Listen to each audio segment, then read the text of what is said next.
బెత్లహేమీయుడు. బెత్లహేమీయుడైన ఎవరి పేరు? యెషై. దావీదు యొక్క తండ్రి పేరు ఏ పేరంట? దావీదు యొక్క తండ్రి పేరు యెషై. అంటే దావీదు పుట్టిన గ్రామం ఏదంట? బెత్లహేము. అమ్మ, అర్థమవుతుందా? దావీదు నివసించిన గ్రామమే బెత్లహేం. చూడండి, ఆ గ్రామము పేరుగాంచిన గ్రామము కాదు.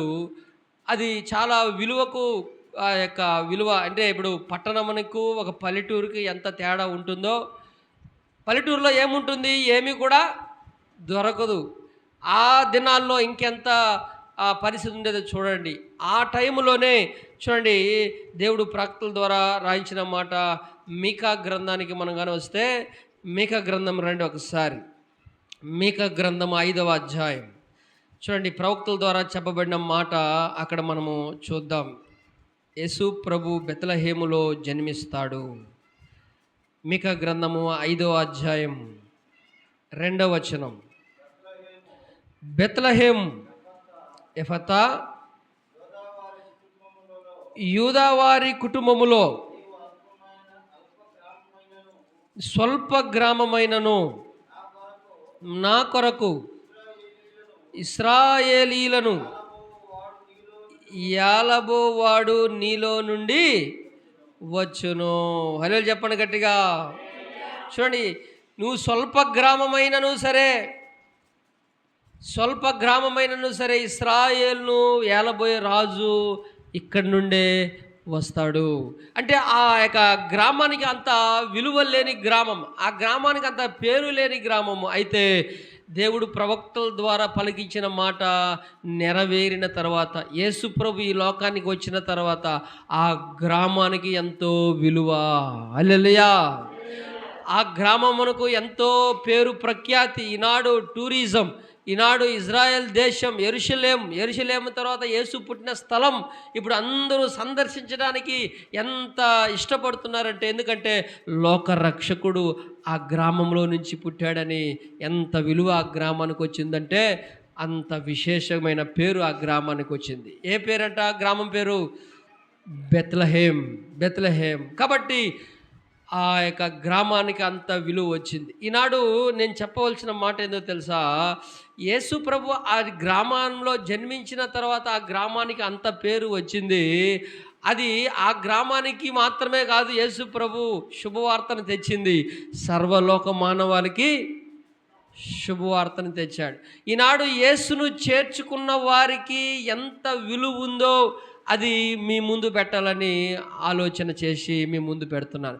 యేసు క్రీస్తును ఒకరు విశ్వసించిన తర్వాత అతని యొక్క జీవితం ఎలాంటి విలువ కలిగి ఉంటుందో యేసు ప్రభు యొక్క జన్మస్థలాన్ని బట్టి ఈ దినం మనకు అర్థమవుతుంది. ఒక మాట మనం చదివితే, ఈనాడు యేసు ప్రభుని ఎవరైతే విశ్వసిస్తారో చూడండి, యోహాను సువార్తలో ఒక మాట చదివితే, ఈనాడు యేసు ప్రభువును చేర్చుకున్న ప్రతి ఒక్కరి జీవితాలు ఎంత విలువగా మారుతుందో. ఒకప్పుడు విలువ లేకపోయి ఉండొచ్చు, ఒకవేళ అనేకమైన ఇబ్బందుల్లో మనం ఉండొచ్చు, ఒకవేళ అనేకమైన దారిద్ర్యంలో మనం ఉండొచ్చు. అయితే యేసు ప్రభు ఇస్తున్న భాగ్యం ఎంతో చూడండి. ఒక్కసారి యోహాను సువార్త 1వ అధ్యాయం 12వ వచనంలో ఒకసారి చదివితే చక్కగా రాయబడి ఉంటుంది. తనను ఎందరూ అంగీకరిస్తారో వారందరికీ, అనగా తన నామమందు విశ్వాసముంచు వారికి దేవుని పిల్లలగుటకు అధికారము అనుగ్రహించబడెను. అలా చెప్పండి గట్టిగా. ఎవరి పిల్లలు అంటమా? దేవుని పిల్లలు. ఈ లోకములో ఉన్న మానవులను దేవుడు తన బిడ్డలుగా చేసుకుంటున్నాడు. ఎప్పుడు అంటే ఆయన యందు నువ్వు విశ్వసించినప్పుడు, ఆయన మీద నీ నమ్మకం ఉంచినప్పుడు. ఈ లోకములో మనము దేవునికి దూరస్తులం, దేవునికి చాలా దూరస్తులం. మనం దేవునికి మనకును పోలిక ఏడా? దేవుడు పరిశుద్ధుడు, సమీపించరాని తేజస్సులో ఉండే దేవుడు. మనము ఈ భూమి మీద ఉన్న మానవులం. కానీ పరలోకం ముందున్న దేవునికి, భూమి మీద ఉన్న మానవులకి ఎంతో వ్యత్యాసం ఉంది. దేవుడు పరిశుద్ధుడు, మనము వాక్యం అంటుంది జన్మంతో కూడా పాపులు మనం. అలాంటి పరిస్థితిలో ఉన్నాం. ఒకసారి మనం చూస్తే ఆ యొక్క వాక్యము మనము గమనిస్తే, మునుపు దేవునికి దూరస్తులం. ఒకసారి చూడండి, ఎఫెసీయులకు రాసిన పత్రికల్లో ఒక మాట రాయబడి ఉంటుంది, మునుపు మనము దేవునికి దూరస్తులము, అయితే యేసుక్రీస్తుని ఎప్పుడైతే మనం విశ్వసించామో దేవునికి సమీపస్థులంగా ఉన్నాం. 2వ అధ్యాయం 12వ వచనం చదవండి.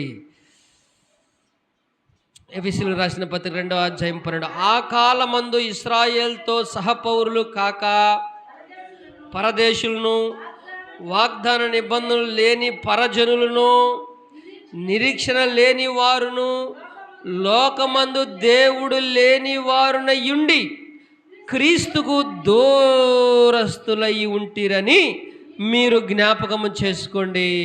ఏంగా ఉన్నామంట? క్రీస్తుకు దూరస్తులు. ఎంత దూరస్తులు అంటే, దేవుడు పరిశుద్ధులు, మనము జనముతో కూడా ఆదాము నుండి వచ్చిన పాపులం. ప్రతి ఒక్కరూ పాప జీవితం కలిగి ఉన్న వాళ్ళం.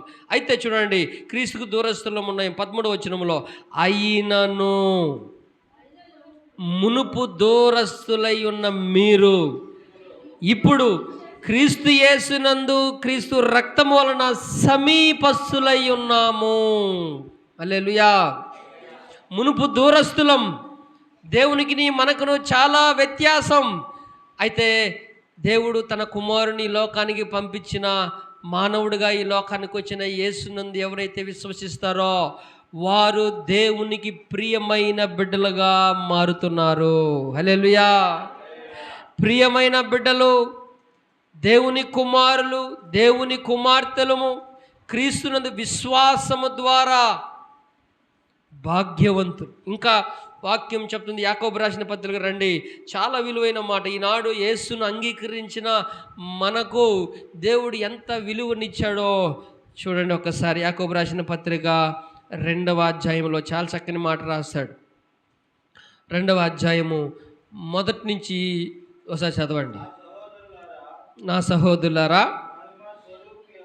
మహిమా స్వరూపియగు మన ప్రభు అయిన యేసు క్రీస్తును గూర్చిన విశ్వాస విషయంలో మొహమాటము గలవారై ఉండకుడి. దేని విషయంలో అంట?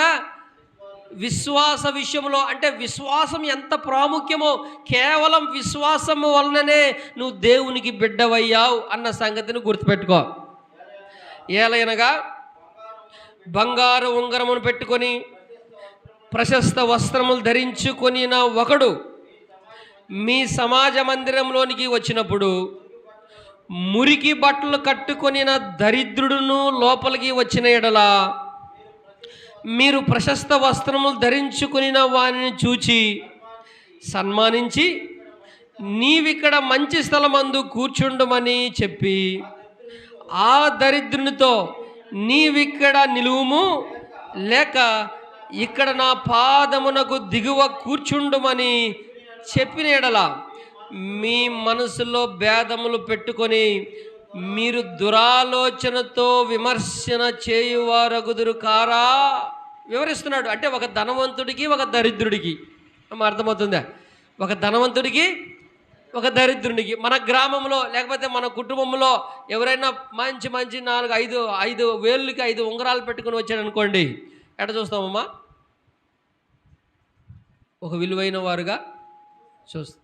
లేకపోతే మంచి ఐరన్, ఇస్త్రీ చేసిన ఐరన్ వైట్ అండ్ వైట్ వేసుకుని వస్తే వారికి ఒక విలువ ఇస్తాం. అదే ఒక మురికి బట్టలు కట్టుకొని ఏమీ లేనివాడుగా మన ఇంటికి వస్తే తర్వాత రాపో అంటాం. అర్థమవుతుందా? తర్వాత రాపో అంటాం. చూడండి, ఇక్కడ గ్రంథకర్త వివరిస్తున్న మాట ఏంటంటే, మనము భేదాలు చూపించే వారంగా ఉంటాం, భేదాలు చూపిస్తాం మనం. అయితే ఎప్పుడైతే మనం యేసుక్రీస్తును చేర్చుకొని ఆయనందు విశ్వాసం ఉంచామో వారు ఎవరైనా సరే, వాక్యం అంటుంది 5వ వచనం చదవండి. ఇప్పుడు 5వ వచనం చదవండి.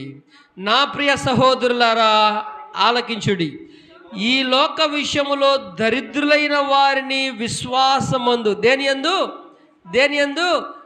చెప్పండి, దేని యందు? విశ్వాసమందు. ఎవరి యందు? యేసు క్రీస్తుని ఎప్పుడైతే నువ్వు చేర్చుకున్నావో, నీ పరిస్థితి ఏదైనా సరే, నీకు కలిగినది ఏదైనా సరే, నువ్వు తినడానికి తిండి లేకపోయినా, ఉండడానికి ఇల్లు లేకపోయినా, కనీసం చూడండి చినిగి బట్టలు కట్టుకున్నా సరే, ఎప్పుడైతే నువ్వు విశ్వసించావో అప్పుడు నీ చరిత్ర మారిపోతా ఉంది. హల్లెలూయా. ఎంత గొప్ప విలువ మానవులకి దేవుడు ఇస్తున్నాడంటే చూడండి, ఆ వచనం చూడండి. ఈ లోక విషయంలో దరిద్రులైన వారిని విశ్వాసమందు భాగ్యవంతులుగాను, తన్ను ప్రేమించు వారికి తాను వాగ్దానం చేసిన రాజ్యమునకు వారసులుగా ఉండుటకు దేవుడు ఏర్పాటు చేసుకుని ఉన్నాడు. ప్రైజ్ లార్డ్ చెప్పండి. హల్లెలూయా. ఈ లోకములో దేవుణ్ణి అనగా యేసుక్రీస్తుని మానవుడుగా, ఆయన దేవుడై ఉండి ఏమి లేనివాడుగా, రిక్తునిగా ఈ లోకానికి వచ్చిన ఆ యేసు ప్రభుని ఎవరైతే చేర్చుకుంటారో, విశ్వసిస్తారో, వారి జీవితం ఎంత ఫలభరితంగా ఉంటుందంటే, ఎంత బీదలైనా సరే, ఎంత లేని వానికైనా సరే దేవుని రాజ్యాన్ని ఆయన ఇవ్వబోతా ఉన్నాడు. హల్లెలూయా. దేవుని రాజ్యం అంటే ఆషామాష కాదు. నిత్యము పరిశుద్ధుడైన దేవుని సన్నిధి, నిత్యము సుఖం. మనం ఒక వాక్యాన్ని గమనిస్తే, ఒక పేదవాడు, ధనవంతుడు, చాలాసార్లు మనం చదివి ఉన్నాం. ధనవంతుడు, లాజరు, వీరిద్దరూ కూడా, ధనవంతుడు సుఖభోగాలు అనుభవించాడు. అయితే లాజరు అయితే ఆ ధనవంతుని ఇంటి వాకిట విసిరివేసే రొట్టె ముక్కలు తింటూ బతుకుతా ఉన్నాడు. కానీ ఇద్దరికీ మరణం వచ్చింది, ఇద్దరికి చావు వచ్చింది. అయితే ఈ యొక్క పేదవాడేమో రక్షించబడి దేవుణ్ణి చేర్చుకొని ఆ పరలోక రాజ్యానికి వెళ్ళాడు. ఆ ధనవంతుడైతే నారా బట్టలు కట్టుకొని సుఖించిన ఆ వ్యక్తి అయితే నరకానికి వెళ్ళాడు. చూడండి, అక్కడైతే ఆయన యాతన పడుతున్నాడు. లాజరు అయితే దేవుని రాజ్యములో అబ్రహాము రొమ్మున ఆనందిస్తున్నాడు. కాబట్టి ఈనాడు మనం తేడా చూడాలి. ఇప్పుడు ఈ లోకములో విశ్వాసమందు ప్రతి వారిని దేవుడు ఒక విలువైన వ్యక్తులుగా దేవుడు చేస్తూ ఉన్నాడు. ఈ లోకంలో ప్రతి ఒక్కరిని దేవుడు ఆశీర్వదించడానికి వచ్చాడు.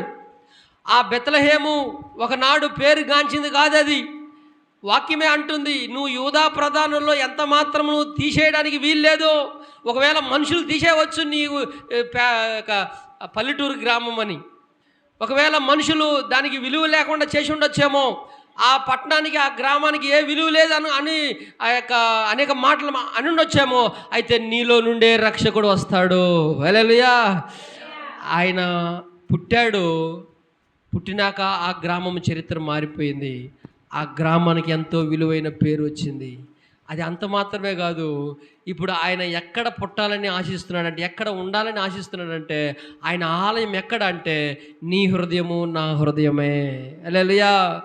ఆయన కానీ హృదయంలో చేర్చుకున్న వారికి ఆయనకి చోటు, ఎందుకంటే ఆయన ఈ హృదయము అనే ఆయన ఆలయము, ఆయన నివసించడానికి దేవుడు ఏర్పాటు చేసుకుంటాడు. ఆయనకి చోటు ఇస్తే మన జీవితాలు ధన్యకరంగా మారుతుంది. హల్లెలూయా చెప్పండి. కాబట్టి ఈనాడు యేసునందు ఎవరైతే విశ్వసిస్తారో వారు దేవుని బిడ్డలు, దేవుని కుమారులు, దేవుని యొక్క సొత్తు, ఆయన సొత్తును. హల్లెలూయా.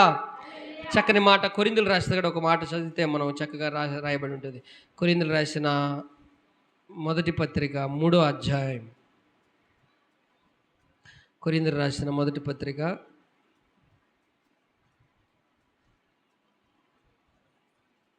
6వ అధ్యాయము 18, 19, 20 వచనం చదవండి. మీ దేహము దేవుని వలన మీకు అనుగ్రహింపబడి మీలో ఉన్న పరిశుద్ధాత్మకు ఆలయమై ఉన్నారని మీరు ఎరుగరా? మీరు మీ సొత్తు కారు, విలువ పెట్టి కొనబడిన వారు కనుక మీ దేహముతో దేవుణ్ణి మహిమ. ఆయన ఆలయంగా మారిపోతుంది మన యొక్క హృదయం, మన దేవాలయంగా మారిపోతుంది మన హృదయం. ఆయన మనలో నివసిస్తే ఆనందం, సమాధానం, ఎలాంటి కీడు, ఎలాంటి దోషం, ఆ యొక్క కీడు మనకు రాకుండా దేవుడు తప్పిస్తూ ఉంటాడు. అంత మాత్రమే కాదు, నీకు ఒక విలువ, నువ్వు ఈ భూమి మీద ఏమీ లేనివాడైనా సరే, ఈ భూమి మీద మనుషులు నిన్ను తక్కువ చేస్తున్నా సరే, ఈ భూమి మీద నిన్ను అనేక మంది దేనికి పనికిరావు అన్నా సరే, యేసునందు ఎప్పుడైతే మనం విశ్వసించామో మనము ఆయన బిడ్డలము, ఆయన చేతుల్లో ఉన్నాము. ఆయన మనకిచ్చే విలువ ఏంటో మనుషులు ఇవ్వలేని విలువ దేవుని రాజ్యం. హల్లెలూయా. పరలోక రాజ్య భాగ్యం ఆయన మనకి ఇవ్వబోతున్నాడు. ఆయనకి ఏ పక్షపాతము లేదు. నువ్వు పేదవాడు అని నీకు కొంత, నువ్వు పేదవాడు కంటే ఇంకొక పై స్థాయి అని చెప్పి ఇంకొక నీ కొంత, ఆయనకంటే ఎక్కువ ఇచ్చేదేమీ లేదు. ఆయన ప్రతి వారిని సమానంగా చూస్తున్నాడు. ఈ భూమి మీదనే ఈ వ్యత్యాసాలు, ఈ భేదాలంతా కూడా ఈ భూమి మీదనే. ప్రతి వారు సమానులే అన్న అవగాహన మనకు రావాలి. ప్రతి మానవుడు తక్కువ కాదు, ప్రతి మానవుడు హెచ్చు కాదు. ఒకవేళ వారి పరిస్థితిని బట్టి అలాగ ఉంటారు, వారి పరిస్థితిని బట్టి వాళ్ళకు అలాగ ఉంటారు. అంతని చెప్పి అట్టని చెప్పి వారిని తక్కువ చూపు చూడడం, అందులో విశ్వాసం ఉంచిన వారంటే ఇంకా తక్కువ చూపు చూడకూడదు మనం. అర్థమవుతుందా? యేసును అంగీకరించిన వారిలో వాళ్ళు దరిద్రులైనా పేదలైనా దేవుడు అంత భాగ్యం పెట్టాడు, వారికి అంత విలువనిచ్చున్నాడు. కాబట్టి విశ్వసించిన మనలో వాళ్ళు ఒకటే, మనలో ఒకటే, అందరూ ఒకటే. యేసు దేవుని దగ్గరే, ప్రతి వారికి సమానమైన జీతం. అయితే వారి విశ్వాసాన్ని బట్టి దేవునిలో ఎదిగే కొందికి దేవుడు అంటున్నాడు, వారి వారి క్రియలు చొప్పున వారికి ప్రతిఫలం అనేది అది వేరే, కానీ రక్షణలో మాత్రము అందరికీ సమానమే. హల్లెలూయా. కాబట్టి ఇంత విలువైన జీవితాన్ని దేవుడు ఆనాడు బెత్లెహేములో పుట్టిన ఆ గ్రామంకు అంత పేరు వచ్చింది. ఈనాడు యేసును చేర్చుకున్న మనకి, యేసును అంగీకరించిన మనకి, మనలను దేవుడు పరిశుద్ధపరిచి ఆయన ఆలయంగా చేసుకున్నాడు. అంత మాత్రమే కదా, ఆయన బిడ్డలుగా, సొత్తైన బిడ్డలుగా, సొంత బిడ్డలుగా దేవుడు మనలను చేసుకున్నాడని ఈ వాక్యం ద్వారా మనకు తెలియపరుస్తుంది. దేవుడి మాటలు దీవించునుగాక. ఆమేన్.